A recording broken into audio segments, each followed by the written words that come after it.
একটা সময় একটা ছেলে প্রতিদিন দেরি করে ঘুম থেকে ওঠে। সকালের নাস্তাও সে দেরিতে করে। সে যা করে সবই দেরিতে হয়। দুপুর পর্যন্ত বাড়িতে ঘুমিয়ে দিন কাটায়।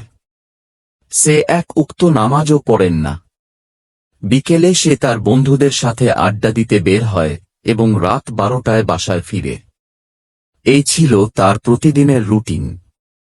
কিন্তু একদিন গভীর রাতে সে স্বপ্নে দেখলে যে তাকে সাদা পোশাক পরিহিত একজন লোক বলছে, দেখো ওই পুকুরে কত জল।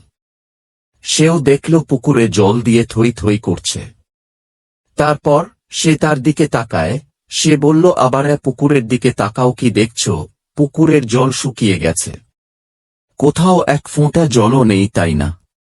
তারপর তিনি বললেন, তোমার সময়ও ফুরিয়ে আসছে।